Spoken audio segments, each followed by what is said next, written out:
paglalapag lamang natin sa Maynila.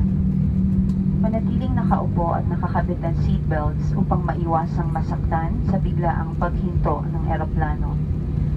Maaari lamang kunin ang inyong mga gamit kapag ang eroplano ay ganap ng nakahinto. Sa ngalan ng Philippine Airlines, kami po ay nagpapasalamat sa inyong pagtangkilik. Inaasahan namin na muli tayong magkikita.